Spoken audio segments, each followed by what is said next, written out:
नमस्कार, आप सभी का स्वागत है भाग्यम में। मैं हूं पंडित चंद्रशेखर शर्मा।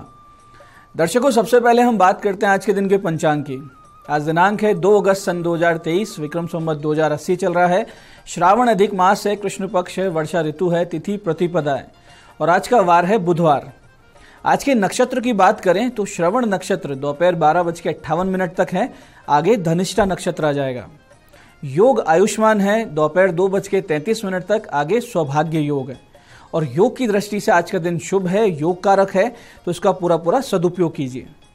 करण बालव है, सुबह 10:05 तक, आगे कौलव करण रहेगा, शाम 8:07 तक, फिर तैतिल करण है।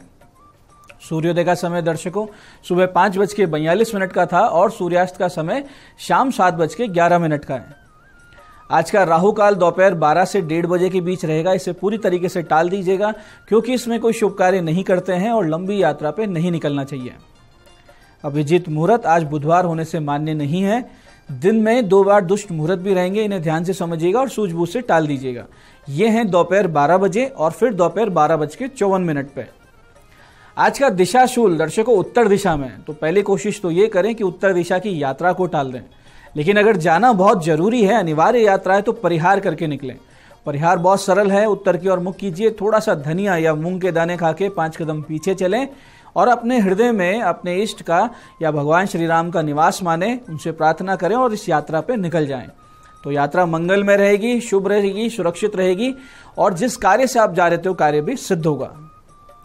आज का शुभ समय दर्शकों यानी आज के दिन का सदुपयोग करने का जो समय है वो है सुबह 7:30 से सुबह 9 बजे तक, फिर सुबह 10:50 से दोपहर 12 बजे तक और फिर दोपहर बाद 3:50 से शाम 7 बजे तक। ये तीनों कालखंड बाकी सारे दिन की अपेक्षा बहुत शुभ और योग कारक है। अच्छे एफर्ट्स करें, अच्छी कोशिशें करें, तो इस समय का ध्यान रखें, इस समय में करें तो सफलता के चांसेस ज्यादा रहेंगे। आज की चंद्र राशि दर्शकों मकर है, यानी चंद्रमा मकर राशि से गोचर कर रहे हैं, जिससे आज का दिन सभी 12 राशियों के लिए कुछ इस प्रकार रहने वाला है। सबसे पहले बात करते हैं मेष राशि की। तो मेष राशि वालों को अपने सीनियर से मिलेगा समर्थन और कैरियर होगा स्टेबल। वहीं वृष राशि वालों को आध्यात्मिक अभिरुचि बहुत ज्यादा रहेगी और आध्यात्मिक यात्रा यानी तीर्थ वगैरह या फिर मंदिर जाने के विचार आ सकते हैं। मिथुन राशि वालों के लिए सावधानी बनाए रखने का दिन है, वाहन इत्यादि को ठीक से चलाएं। वहीं कर्क राशि वाले अपने वैवाहिक जीवन में कुछ छोटे मोटे मनमुटाव देख सकते हैं और सिंह राशि वालों को शत्रु बाधा परेशान कर सकती है, हालांकि आपका बिगड़ेगा कुछ भी नहीं। कन्या राशि वाले छात्र छात्राओं को भविष्य को लेकर अच्छी गाइडेंस मिलेगी आज, जिससे आने वाले समय में उनको बड़ा लाभ होगा। और तुला राशि वालों को हृदय संबंधित समस्या और भावनात्मक पीड़ा हो सकती है आज। वहीं वृश्चिक राशि वालों के पराक्रम में प्रभाव में वृद्धि होती हुई दिख रही है आज। और धनु राशि वाले ध्यान रखें कि आज कोई ऐसी बात आपके मुंह से ना निकल जाए जो सामाजिक प्रतिष्ठा को हानि पहुंचा दे। मकर राशि वालों को आज आत्मविश्वास की कमी महसूस होगी, लेकिन आपकी जीवन साथी का जो साथ है वो आपकी हिम्मत को बनाए रखेगा। कुंभ राशि वाले जो मशीनरी या वाहन से जुड़े हुए व्यवसाय में हैं, आज व्यापार में रखें सावधानी, सोच समझ के करें इन्वेस्ट। मीन राशि वाले किसी ठोस व्यापार के बारे में करेंगे प्लानिंग। अगर आप जॉब में हैं तो आपके दिमाग में बार बार प्लानिंग आएगी बिजनेस की। तो दर्शकों, आप करते हैं आज के दिन की ज्ञान चर्चा जो आपकी हमारी अंतर्दृष्टि प्रज्ञा को जागृत करेगी। फिर आगे समझेंगे उन बहुत ही विशेष उपायों को जो आपको समस्याओं से बाहर लाएंगे और अपने जीवन में सफल बना देंगे। अंत में करेंगे आज के दिन की ज्योतिष मंत्रणा और समाधान। दर्शकों, जीवन में हमें यह स्पष्ट हो कि लक्ष्य क्या है तो उसका मार्ग भी स्पष्ट हो जाता है, और ऐसे ही ये स्पष्ट हो कि उच्चतम आदर्श और सद्गुण क्या है तो उनके अनुरूप ही आचरण भी तय हो जाता है। इस संबंध में शास्त्र में 4 प्रकार के सद्गुण या कहें परम आदर्श कहे गए, जो कि इस प्रकार है। संतोष है परमो लाभ है, सत्संगे परमा गति, विचार है परमम ज्ञानम, शमो ही परमम सुखम।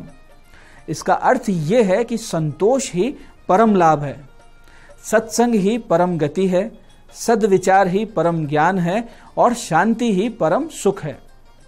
अब यहाँ लाभ, गति, ज्ञान और सुख ये हमारे लक्ष्य हुए, यानी हमारे जीवन में लाभ होता रहे, हमारी सद्गति हो, हमें ज्ञान प्राप्त हो और हम सुखी रहें, ये हमारे 4 सबसे बड़े लक्ष्य हो गए। इन्हें पाकर संसार और परलोक दोनों सुधर जाते हैं। अब इन्हें प्राप्त करने के लिए जो आचरण में लाना है वो है संतोष का भाव, सत्संगति में मन को रमाना, सद्विचार एकत्रित करना और उन पर अमल करना, और शांति हो, हमारे जीवन में शांति बनी रहे ऐसा अभ्यास बनाए रखना, जो होता है ध्यान से, जप से और गुरुजनों की सेवा से। तो आज की ज्ञान चर्चा का सार ये है कि हम ये सारे सद्गुण अपने जीवन में उतारें, लोक और परलोक दोनों को एक साथ सुधारें। तो दर्शकों, आप करते हैं बात उन विशिष्ट उपायों पर जो आपको सभी प्रकार की समस्याओं के सरल समाधान कर देते हैं, जिन्हें करके आप अड़चनों को, असफलता को जीवन में बहुत पीछे छोड़ते हुए सफलता की ओर दृढ़ता से, तेज गति से, कॉन्फिडेंस से अग्रसर होते हैं। सबसे पहले बात करते हैं उनकी जिनका जन्मदिन है। तो जिनका जन्मदिन है, आज आप कुछ छोटे छोटे उपाय कर लेते हैं तो आने वाले पूरे वर्ष आपको ईश्वर की कृपा अनवरत मिलती रहेगी। करना आपको सिर्फ ये है कि आज सुबह भगवान विष्णु जी के मंदिर जाएं, वहां मूंग की बनी हुई मिठाई अर्पित करें और विष्णु सहस्त्र नाम का एक पाठ करें, और फिर वापसी में छोटे छोटे 8 बच्चों में सफेद मिठाई बांट दें। ये अगर आप करते हैं तो आने वाला पूरा वर्ष बहुत ही अच्छा बीतेगा। ईश्वरीय कृपा का अनुभव निश्चित रूप से आपके साथ बना रहेगा। ऐसे ही दर्शकों, अगर आप व्यवसायी हैं, दुकान, फैक्ट्री, गोदाम, ऑफिस, ये सब आपके हैं, इनमें से कुछ भी आप अगर चलाते हैं और उसमें नकारात्मकता बहुत ज़्यादा हावी हो चुकी है, और उस नेगेटिविटी को अगर आप हटाना चाहते हैं, या कहें कि हमेशा एक पॉजिटिव माहौल बना रहे, तो इसके लिए कुछ छोटे छोटे उपाय आपको करने चाहिए। जैसे कि एक बहुत ही सामान्य सी हवन सामग्री आपको ले आनी चाहिए और उससे धूप बना लीजिए। सामग्री क्या रहेगी वो ध्यान से समझिएगा, बहुत ही विशेष चीज़ है। अगर आप बना लेते हैं तो इसका प्रत्यक्ष जो चमत्कार है पहले दिन से आएगा।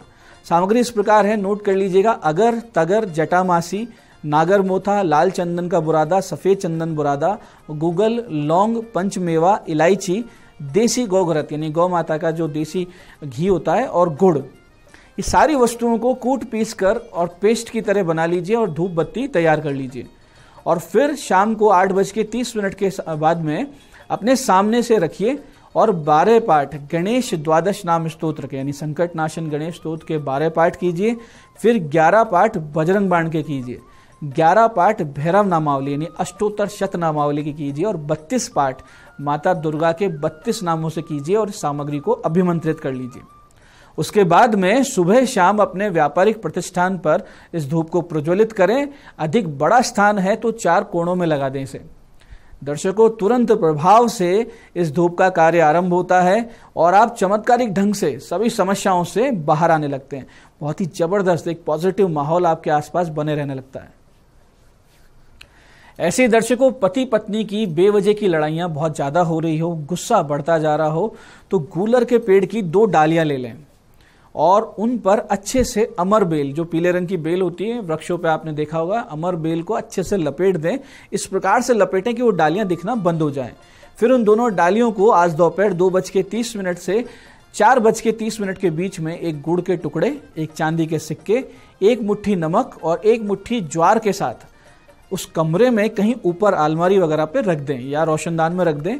बहुत जल्दी समस्याओं में कमी आएगी, आपसी संबंधों में जो खटास आ रही थी उसमें कमी आएगी, आपस में प्रेम और सम्मान में वृद्धि होगी, इसमें कोई संदेह नहीं। इसी प्रकार से जिन छात्र छात्राओं को पढ़ाई में समस्याएं आ रही हो, याददाश्त की कमी हो, जो पढ़ते हैं वो याद नहीं रहता हो, परीक्षा आने वाली हो, कोई या प्रतियोगी परीक्षा की तैयारी कर रहे हो, तो ऐसी स्थिति में एक अमोघ उपाय करें। निश्चित रूप से पढ़ाई लिखाई संबंधित अड़चनें दूर होंगी। इसके लिए करना सिर्फ ये है कि छात्र या छात्रा अपने हाथ से लाल पेन से एक सफेद कागज पे A4 साइज के जो पेपर होते हैं उस पे संकट नाशन गणेश द्वादश नाम स्तोत्र लिखें, और ऐसे 8 स्तोत्र आपको लिखने यानी 8 अलग अलग पेजेस तैयार करने हैं। फिर 8 अलग अलग मंदिरों में पुजारी जी को जाकर वो पर्चे बांट दें, एक एक, और साथ में 2 केले और क्षमता के अनुसार दक्षिणा भी प्रत्येक पुजारी को आप दे दें और उनके चरण छू के आशीर्वाद लें। इसके बाद जब घर वापस लौटे तो गणेश अथर्वशीष के 11 पाठ कर लें, और संस्कृत अच्छी नहीं है, नई पाठ कर सकते हैं तो सुन लें। निश्चित रूप से अमोघ लाभ होगा, सटीक अचूक प्रयोग है, कोई संदेह नहीं है, आपकी पढ़ाई लिखाई में बहुत जबरदस्त तरीके से इजाफा होगा। तो दर्शकों, ये थे आज के वो विशिष्ट उपाय जो बड़ी बड़ी समस्याओं से आपको बाहर ला रहे हैं और आपकी मनोकामनाएं पूरी कर रहे हैं। अब बात करते हैं आपके सवालों की। आपके सवालों में आज हमारे पास जन्म पत्रिका आई है हमारे दर्शक गुरमीत जी की हनुमानगढ़ से। 13 मार्च 1988 का इनका जन्म है, सुबह 7:03 का हनुमानगढ़। प्रश्न किया, व्यापार कौन सा करें और कब से करें। देखिए गुरमीत जी, आपका मीन लग्न है और धनु राशि है। लग्नेश धन भाव में है और दशम भाव चंद्र मंगल शनि की युति से जबरदस्त मजबूत हो रहा है। तो आपके बहुत प्रकार के बिजनेस एक साथ होने के योग बनते हैं, जिससे ये तो स्पष्ट होता है कि आप एक धनी और सफल व्यापारी व्यक्ति बनेंगे। आपको खाने पीने से संबंधित काम करना चाहिए और इसमें भी सटीक ये रहेगा कि गुड़ और चीनी का काम आप कर लें। आपको ध्यान बस ये रखना है कि किसी पर अति विश्वास नहीं करना, कानूनी रूप से मजबूत होकर यानी पेपर वर्क में मजबूत होकर चलना है, क्योंकि आपके सूर्य राहु का ग्रहण दोष भी है। इसकी शांति करवा लें, नहीं तो कहीं ना कहीं आपको फंसा देगा। आप अप्रैल सन 2024 से अपना व्यापार शुरू कीजिए ताकि आपको असफलता का सामना ना करना पड़े। आज की दूसरी जन्म पत्रिका हमारे पास आई है हमारी दर्शक मंजू कंवर जी की। 17 जुलाई 1984 का इनका जन्म है। सुबह 9:07 चित्तौड़गढ़ में जन्म हुआ है। प्रश्न किया है विदेश योग कब तक है। देखिए मंजू जी, आपकी जन्म पत्रिका में सिंह लग्न है, कुंभ राशि है, 12वें भाव के स्वामी का विवाह भाव में होना और सप्तम यानी विवाह भाव के मालिक शनि का विदेश भाव पर दृष्टि रखना, ये बता रहे हैं कि आपके जो पति हैं वो पहले से विदेश में हैं और अब आप भी वहां जाकर सेटल होना चाहती हैं। 12वें भाव स्थित लग्नेश सूर्य और आयेश बुध कर्म के अधिपति शुक्र आपकी राह को बहुत आसान भी बना रहे हैं, लेकिन शुक्र के अस्त होने से आपको समस्याएं आ रही है। इसके अलावा आपके जून सन 2023 तक शनि की महादशा भी थी, ये भी एक बहुत बड़ी अड़चन थी। अब आपके जाने के जो योग हैं वो अक्टूबर सन 2023 से दिसंबर 2023 के मध्य बनेंगे। उससे पहले आप शुक्र ग्रह के 7 गुना जाप करवा लीजिए और नित्य भगवान शिव जी पर मीठे दही से अभिषेक करके उनसे प्रार्थना कीजिए, तो आपकी मनोकामना जल्दी पूरी होगी।